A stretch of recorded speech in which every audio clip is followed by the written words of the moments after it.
নমস্কার বন্ধুরা, গোপাল ভাঁড়ের গল্প চ্যানেলে আপনাদের আরও একবার স্বাগত। আমি প্রমীলা চলে এসেছি আপনাদের জন্য গোপাল ভাঁড়ের একটি নতুন গল্প নিয়ে। গল্পটির নাম গোপাল মোড়ল হয়েছে। তাহলে চলুন দেরি না করে শুরু করি আজকের গল্প। গোপাল কৈশোর অতিক্রম করে যৌবনে পা দিয়েছে। রাজা কৃষ্ণচন্দ্র রাজসভায় যাতায়াত শুরু করেছে। তার খ্যাতি প্রতিপত্তি তখনও হয়নি। এক সকালে রাজা কৃষ্ণচন্দ্রর এক দূত গোপালের বাড়ির দরজায় এসে ডাকাডাকি হাঁকাহাঁকি শুরু করে দিল। গোপাল তখন ঘরের জলচৌকিতে বসে সশব্দে তামাক খেয়ে চলেছে। দূতটির ডাকে সাড়াই দিল না। রাজার দূত আবারও ডাকাডাকি করতে লাগলো।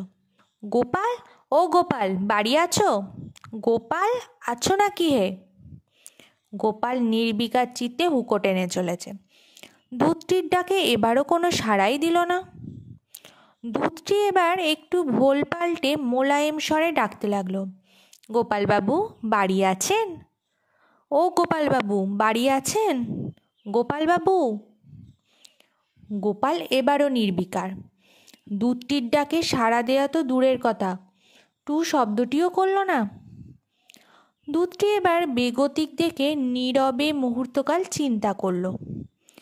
এবার সে অধিকতর মোলায়েম স্বরে ডাকতে লাগলো।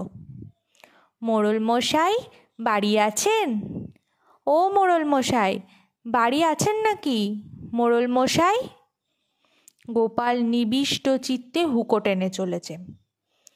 গোপালের স্ত্রী হেসেল থেকে রাজামশাইয়ের দূতটির ডাকাডাকি হাঁকাহাঁকি শুনে ছুটে এসে বলল, তুমি কেমনতর লোক গা?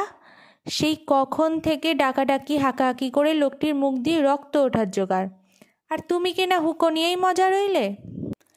গোপাল হুঁকো থেকে মুখ তুলে প্রায় ধমকের স্বরেই বলল, তোমার বুদ্ধি বা কেমনতর শুনি। লোকটি গলা ছেড়ে মোড়ল মোড়ল করে ডাকাডাকি করতে দাও। পাড়ার লোকজন শুনুক না, সম্প্রতি আমি একজন মোড়ল হয়ে গেছি। তুমি বাপু এর মধ্যে নাক গলাতে এসো না, হেসেলে যাও, নিজের কাজ করোগে। সময় মতো আমি ঠিক সাড়া দেব। তো বন্ধুরা, এই ছিল আজকে আমাদের গোপাল ভাঁড়ের গল্প, গোপাল মোড়ল হয়েছে।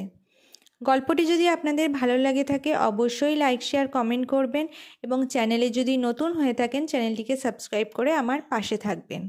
ফিরে আসবো খুব তাড়াতাড়ি নতুন একটি গল্পের সাথে। ধন্যবাদ।